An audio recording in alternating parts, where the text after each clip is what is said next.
ओम श्री सांब शिवाय नमः। श्री शिव महापुराण प्रथम खंड पूर्वार्थ सचित्र मूल संस्कृत श्लोक हिंदी वाक्य सहित।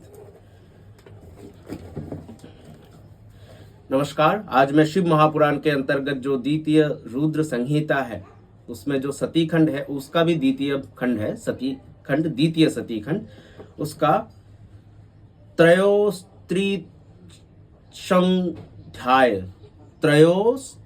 त्रिशंध्याय यानी कि 33वां अध्याय। संस्कृत मुझे इतना आता नहीं है, फिर भी कोशिश कर रहा हूं।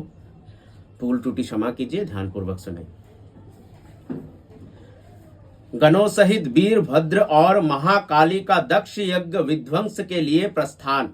ब्रह्मा जी बोले, हे नारद, महेश्वर के कहे गए इस वचन को आदर पूर्वक सुनकर वीरभद्र बहुत संतुष्ट हुए। उन्होंने महेश्वर को प्रणाम किया। तत्पश्चात त्रिशूलधारी उन देवादि देव की आज्ञा को शिरोधार्य करके वीरभद्र वहां से शीघ्र ही दक्ष के यज्ञ की ओर चल पड़े।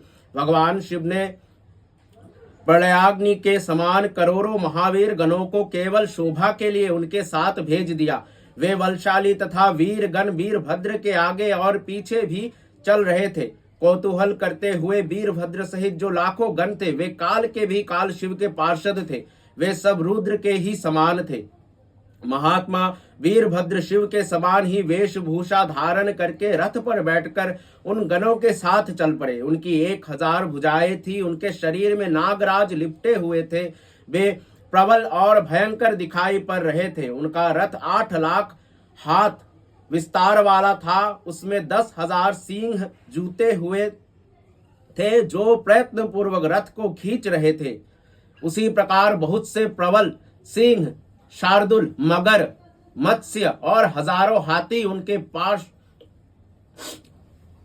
पार्श्व रक्षक थे। इस प्रकार जब दक्ष के विनाश के लिए वीरभद्र ने प्रस्थान किया उस समय कल्प वृक्षों से फूलों की वर्षा होने लगी। सभी गणों ने शिवजी के कार्य के लिए चेष्टा करने वाले वीरभद्र की स्तुति की और उस यात्रा को उत्सव में कुतूहल करने लगे। उसी समय काली, कात्यायनी, ईशायनी, चामुंडा, मुंड मर्दिनी, भद्रकाली, भद्रा, त्वरिता तथा वैष्णवी इन 9 दुर्गाओं तथा समस्त भूत गणों के साथ महाकाली दक्ष का विनाश करने के लिए चल पड़ी। शिवजी की आज्ञा के पालक डाकिनी, शाकिनी, भूत, प्रमथ, गुंजक, कुष्मांड, परपट, चटक, ब्रह्म राक्षस, भैरव तथा क्षेत्रपाल आदि वीर दक्ष के यज्ञ का विनाश करने के लिए तुरंत चल दिए।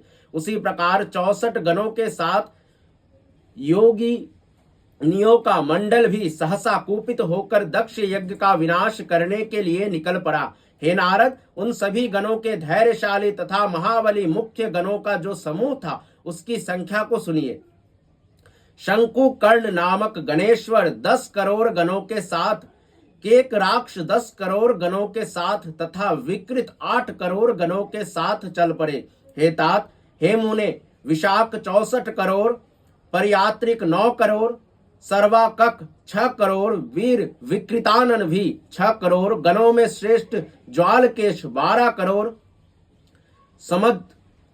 समज्जीमान 7 करोड़, दुद्रव 8 करोड़, कपालिश 5 करोड़, संदारक 6 करोड़, कोटि और कुंड 1-1 करोड़ गणों में उत्तम विष्टंभ 64 करोड़ वीरों के साथ, सन्नाद पिप्पल 1000 करोड़, आवेशन तथा चंद्रतापन 8-8 करोड़, गणाधीश महावेश 1000 करोड़ गणों के साथ, कुंडी 12 करोड़ और गणश्रेष्ठ पर्वतक भी 12 करोड़ गणों के साथ दक्ष यज्ञ का विध्वंस करने के लिए चल पड़े।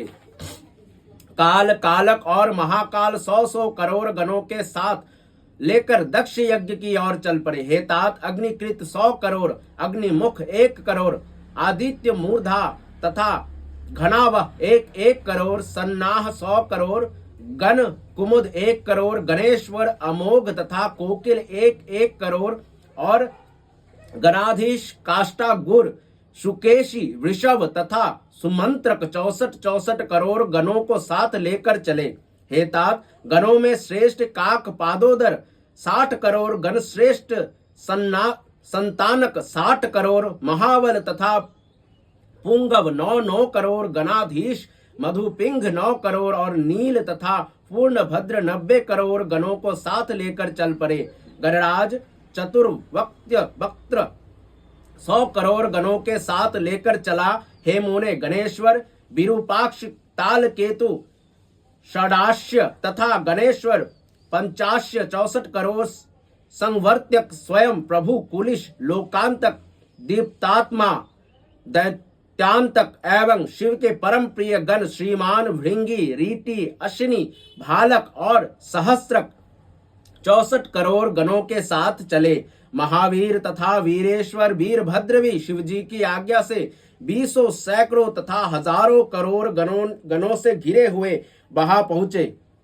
वीरभद्र 1000 करोड़ भूतों तथा 3 करोड़ रमजनित स्वगणों के साथ शीघ्र ही वहां पहुंच गए। उस समय भैरियों की गंभीर ध्वनि होने लगी, शंख बजने लगे, जटाहर मुखों तथा श्रृंगों से अनेक प्रकार के शब्द होने लगे। उस महोत्सव में चित्त को आकर्षित एवं सुखानुभूति उत्पन्न करने वाले बाजों के शब्द चारों ओर व्याप्त हो गए। हे महामुने, सेना सहित महाबली वीरभद्र की उस यात्रा में अनेक प्रकार के सुखदायक शकुन होने लगे। इस प्रकार शिव महापुराण के अंतर्गत द्वितीय रुद्र संहिता के द्वितीय सती खंड में वीरभद्र की यात्रा का वर्णन नामक 33वां अध्याय पूर्ण हुआ। धन्यवाद। आने वाले अध्याय अथवा चतुस्त्रिंशोध्याय यानी कि 34वां अध्याय, जहां हम दक्ष तथा देवताओं का अनेक अपशकुनों एवं उत्पात सूचक लक्षणों को देखकर भयभीत होना का पाठ करेंगे। तब तक के लिए धन्यवाद। सांब सदाशिव सांब, सदाशिव सांब, सदाशिव हर शंभु।